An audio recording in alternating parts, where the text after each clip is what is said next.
The city of love, France with the iconic Eiffel Tower in the years 1945. Among the branches of trees, deeper into the forest, a bustle of autumn with birds singing among the lightning rustling sounds of the wind, like a call for a passionate love to come. No invitation was sent, and no recommendations from neighbor, but a strong sense of predominance inside myself. A scan emitted especially when sleeping to attract other person I found in animals and which are rare to human beings. The charm and attraction of the scan pushed me into this road. I can even feel the weakness and the fragility of the person emitted that scan.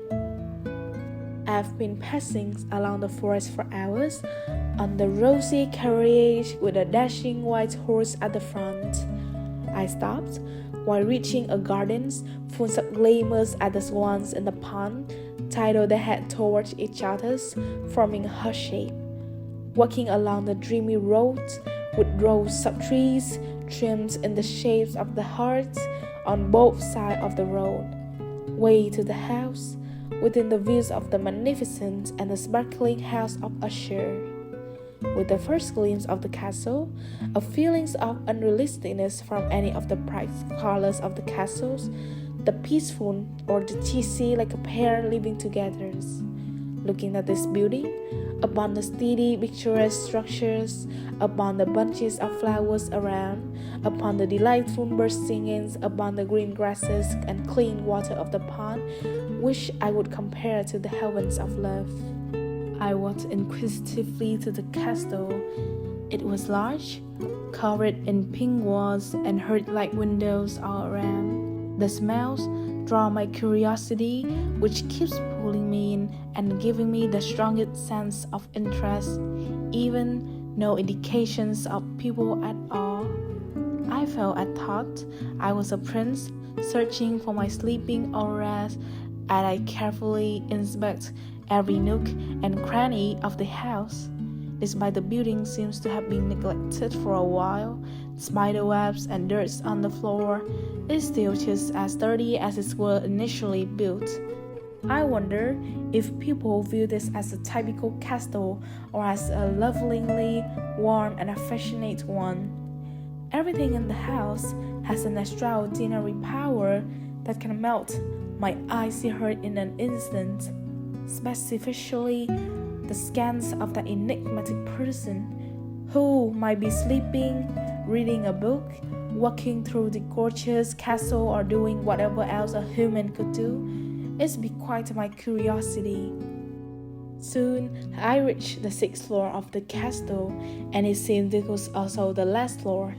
Walking into the last step, my eyes turned into where a pink aura radiated in the last room on the hallway. I couldn't wait any longer and ran impatiently towards the place, and the closer I got, the lights became brighter, and even more brighter until I couldn't see anything but the pink light and the strong smell, that seductive scent. There was a feeling like my hands were holding a thorny door lock as if this was something to protect the people inside the room. I twisted and blood also flowed. I opened the door and at the same time my eyes was blinded by the light. Until the light dimmed, I saw a man lying unconscious on the floor, lifelessly as the light went out.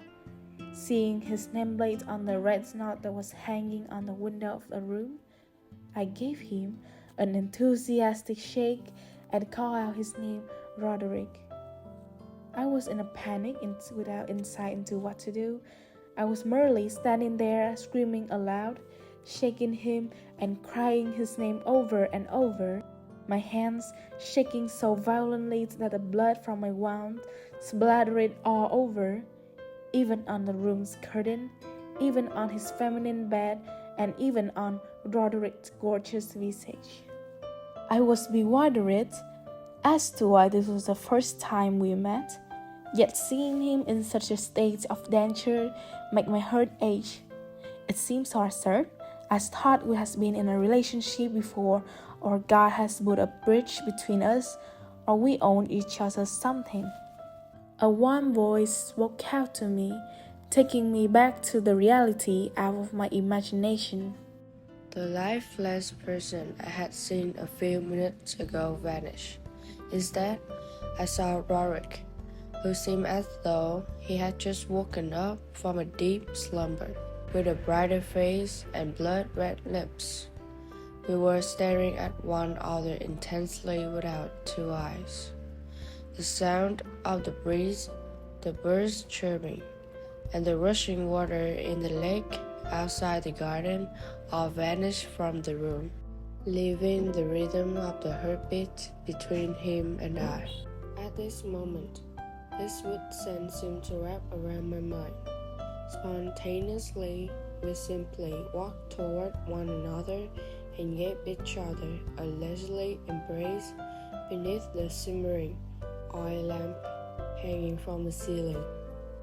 Roderick's pheromones radiated with even greater intensity and pleasure, giving me the most comfortable feeling I had ever felt. Abruptly, I noticed a girl walking past Roderick's chamber, her critical gaze focused on me. I can see that she has an exquisitely beautiful face, along with a gorgeous pink dress with a ribbon on her wrist. Roderick, who is she? I said in a terrified voice. Don't be afraid. That's my sister Madeline, said Roderick.